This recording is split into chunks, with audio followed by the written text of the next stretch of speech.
ચોમાસાની સિઝન શરૂ થઈ ગઈ છે, છતાં પણ રાજ્યમાં અત્યાર સુધી વરસાદની ખેંચ જોવા મળી છે. પરંતુ હવે આગામી દિવસોમાં મેઘરાજા ધમાકેદાર બેટિંગ કરવા માટે તૈયાર છે. જી હા મિત્રો, હવામાન વિભાગ અને હવામાન નિષ્ણાંત એવા અંબાલાલ પટેલ રાજ્યમાં આગામી દિવસોમાં એટલે કે 22 જુલાઈ સુધી ભારે વરસાદની મોટી આગાહી કરી છે. સાયક્લોનિક સર્ક્યુલેશન, વેસ્ટ ડિસ્ટર્બન્સ અને મોન્સૂન ટ્રફ સક્રિય થતા આગામી 7 દિવસમાં એટલે કે 22 જુલાઈ સુધી રાજ્યમાં સામાન્યથી મધ્યમ અને કેટલાક વિસ્તારોમાં અતિ ભારે વરસાદની પણ સંભાવના જોવા મળી રહી છે.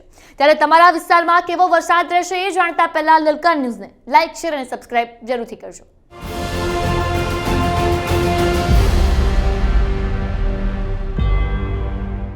ગુજરાતમાં ચાલુ વર્ષે હજુ સુધી જોઈએ તેવો વરસાદ નોંધાયો નથી. જી હા, એક તરફ આંકડા પર નજર કરીએ તો અત્યાર સુધી 117 mm વરસાદ નોંધાયો છે. એટલે કે દર વખતની જેમ અત્યાર સુધી 245 mm વરસાદ નોંધાવો જોઈએ, એની જગ્યાએ અત્યારે 31% ઓછો વરસાદ નોંધાયો છે. ત્યારે બીજી તરફ હવામાન નિષ્ણાંત એટલે કે અંબાલાલ પટેલે આગાહી પણ કરી છે, જેમણે જણાવ્યું છે કે 22 જુલાઈ સુધી હવામાનમાં પલટો થશે. તો શું કહ્યું છે અંબાલાલ પટેલે અને કયા શહેરમાં કેવી વરસાદની આગાહી આપી છે એ જાણીએ. હવે ખેડૂત ભાઈઓ વરસાદની રાહમાં છે, ત્યારે હવે વરસાદી વહન આવી રહ્યું છે. પરંતુ લગભગ આ વરસાદ જે 20મી જુલાઈ પછીનું તેનું વરસાદી પાણી સારું ગણાય છે. આ વરસાદના લગભગ 21 તારીખથી 25 તારીખમાં મધ્ય ગુજરાતના ભાગોમાં સારો વરસાદ થવાની શક્યતા છે. કોઈ ભાગમાં 4 ઇંચ જેવો વરસાદ થવાની શક્યતા, તેથી વધુ વરસાદ થવાની શક્યતા છે. મહીસાગરના ભાગોમાં વરસાદ થવાની શક્યતા છે અને વડોદરાના ભાગોમાં પણ વરસાદ થવાની શક્યતા છે. અમદાવાદના ભાગોમાં પણ ભારે વરસાદી ઝાપટા પડી શકવાની શક્યતા છે. ગાંધીનગરના ભાગોમાં પણ ભારે વરસાદી ઝાપટા પડી શકવાની શક્યતા છે. આ ઉપરાંત ઉત્તર ગુજરાતના ભાગોમાં હળવાથી માંડીને 2 કે 3 ઇંચ કે તેથી વધુ વરસાદ થવાની શક્યતા છે. સાબરકાંઠા, અરવલ્લીના ભાગોમાં પણ વરસાદ થવાની શક્યતા છે. પંચમહાલના ભાગોમાં પણ વરસાદ થવાની શક્યતા છે. આ ઉપરાંત ઉત્તર સૌરાષ્ટ્રના ભાગોમાં પણ સારો વરસાદ થવાની શક્યતા છે. તારીખ 30 જુલાઈ સુધીમાં દક્ષિણ ગુજરાતના ભાગોમાં ભારેથી અતિ ભારે વરસાદ થવાની શક્યતા છે. નાની નદીઓમાં હળવા પૂર આવવાની શક્યતા રહે.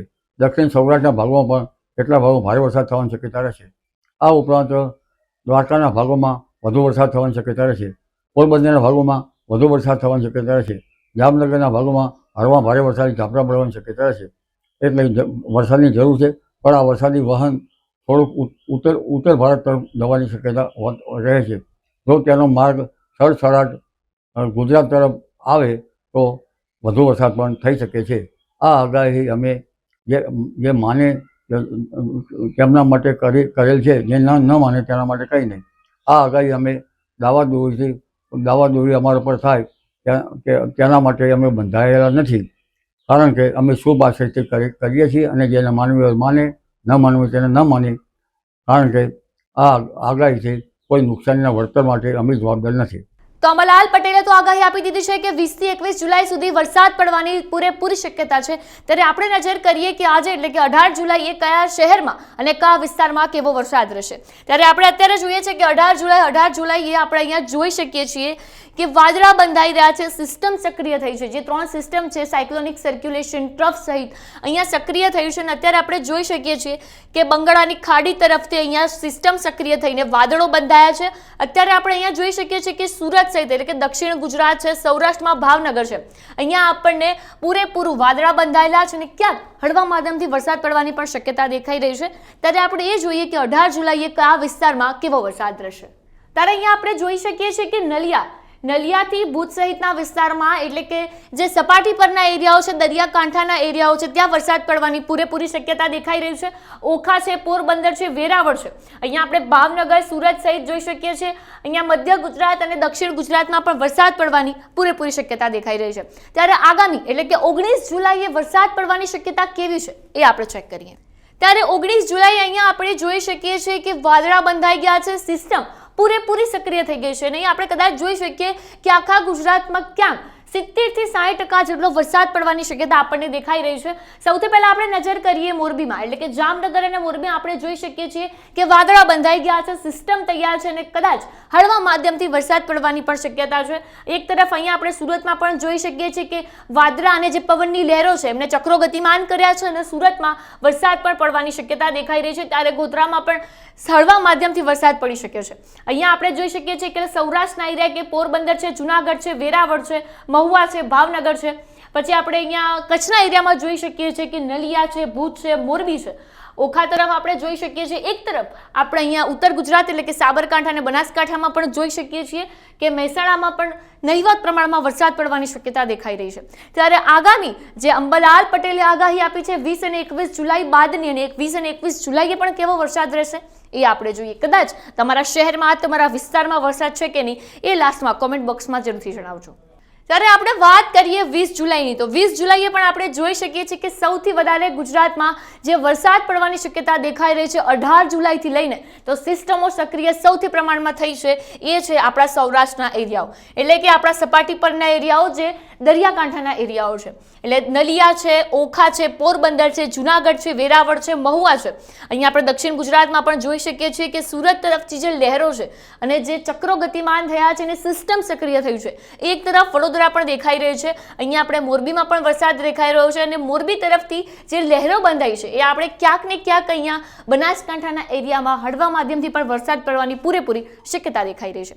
ત્યારે 21 જુલાઈએ શું રહેવાનું છે ગુજરાતનું હવામાન અને કેવું રહેશે આવનારું વાતાવરણ, એની ઉપર આપણે નજર કરીએ. તો 21 જુલાઈએ આપણે અહીંયા જોઈ શકીએ છીએ કે આખા ગુજરાતમાં ક્યાંક 10 થી 20% એરિયા આવા હશે કે જ્યારે 21 જુલાઈએ વરસાદ પડવાની શક્યતા એકદમ નહિવત હશે. અને જો હવામાન વિભાગ પ્રમાણે આપણે જોઈએ તો 21 જુલાઈએ કદાચ આખા ગુજરાતમાં ઓછામાં ઓછા હળવા માધ્યમથી 30 થી 40% વરસાદ પડવાની શક્યતા દેખાઈ રહી છે. જો એકવાર આપણે હવામાન વિભાગની વેબસાઇટ પરથી આપણે ચેક કરીએ, એટલે કે આપણે મેપ ઉપર જોઈ શકીએ છીએ કે નલિયા, ભુજ છે, અહીંયા આપણે જોઈ શકીએ છીએ કે પોરબંદર, એટલે કે આપણે સૌરાષ્ટ્રમાં અહીંયા જોઈ શકીએ છીએ કે પૂરેપૂરા સૌરાષ્ટ્રમાં આપણને અત્યારે વરસાદની સિસ્ટમો અને જે પવનની લહેરો છે એ દેખાઈ રહી છે કે આપણે જે ચક્રો ગતિમાન થયા છે એ ક્યાંક ને ક્યાંક ગુજરાત તરફથી જઈને ઉદયપુર અને એ બાજુ દેખાઈ રહ્યું છે. ત્યારે મહેસાણા છે, અમદાવાદ છે, ગોધરા છે, વડોદરા સુધી વરસાદ દેખાઈ રહ્યો છે, સુરતમાં પણ દેખાઈ રહ્યો છે અને ક્યાંક ને ક્યાંક અહીંયા તમે વાપી પર વરસાદ જોઈ શકો છો, એટલે કે દમણ પરના એરિયા પર આપણને વરસાદ દેખાઈ રહ્યો છે. અહીંયા આપણે નજર કરીએ તો ઉત્તર ગુજરાતમાં પણ વરસાદ દેખાઈ રહ્યો છે, એટલે કે થરાદ છે, અહીંયા પાટણ છે, અહીંયા પણ આપણે ક્યાંક ને ક્યાંક વરસાદ પડવાની શક્યતા છે. એટલે કે આપણે જોયું કે 21 જુલાઈના રોજ ક્યાંક ને ક્યાંક આખા ગુજરાતમાં નહિવતથી લઈને અતિ ભારે વરસાદ પડવાની પૂરેપૂરી શક્યતા દેખાઈ રહી છે. ત્યારે હવામાન નિષ્ણાંત એવા અંબાલાલ પટેલે પણ આગાહી આપી છે કે 22 જુલાઈએ તો આખા ગુજરાતમાં વરસાદ પડવાની શક્યતા છે. ત્યારે આપણે જોઈએ કે હવામાન વિભાગ શું કહી રહ્યું છે 22 જુલાઈના રોજ. ત્યારે જે 22 જુલાઈના રોજ જે વાતાવરણ, એટલે કે હવામાન વિભાગે જે શ્યોરિટી આપી છે કે 22 જુલાઈના રોજ આખું ગુજરાત મેઘરાજાની મહેરથી વરસી ઉઠશે. ત્યારે આપણે જોઈએ કે 22 જુલાઈએ તમારા શહેરમાં, તમારા વિસ્તારમાં કેવો વરસાદ રહેવાનો છે. અને હા, આજે તમારા શહેરમાં વરસાદ છે કે નહીં કોમેન્ટ સેક્શનમાં જરૂરથી જણાવજો. ત્યારે આપણે એકવાર નજર કરીએ 22 જુલાઈના રોજ. ત્યારે 22 જુલાઈએ આપણે જોઈ શકીએ છીએ કે ચક્રો ગતિમાન થયા છે, પવનની લહેરો અરબી સમુદ્ર તરફથી આવી રહી છે અને જે સિસ્ટમ સક્રિય થઈ છે એ પ્રમાણે આપણે જોઈ શકીએ છીએ કે લહેરો ખંભાત સુધી પણ પહોંચી ગઈ છે અને ત્યારબાદ સુરત, વાપી સુધી ચક્રો ગતિમાન થઈને અત્યારે આપણે જોઈ શકીએ છીએ કે બીજી તરફ પણ જઈ રહ્યા છે. ત્યારે વડોદરામાં જે વાતાવરણ દેખવા મળી રહ્યું છે 22 જુલાઈના રોજ વડોદરામાં વરસાદ પડવાની શક્યતા પૂરેપૂરી દેખાઈ રહી છે. ત્યારે બીજી તરફ આપણે જોઈએ કે મહુવામાં પણ નહિવત પ્રમાણમાં વરસાદ પડવાની શક્યતા દેખાઈ રહી છે. અહીંયા જે વેરાવળ છે, પોરબંદરમાં વરસાદ પડવાની શક્યતા દેખાઈ રહી નથી. એટલે કદાચ એવું થઈ શકે છે કે જે પવનની લહેરો અને વાદળા બંધાયા છે એ પ્રમાણે કદાચ હવામાનમાં ફેરફાર થાય, જેના કારણે વધારે નહીં તો હળવા મધ્યમથી વરસાદ પડી શકે છે. ત્યારે બીજી તરફ આપણે જોઈએ કે ઓખા થઈને જામનગર થઈને જે ચક્રો ગતિમાન થયા છે ત્યારે એનો વરસાદ અને જે સિસ્ટમ છે સીધી મોરબી સુધી પહોંચી ગઈ છે.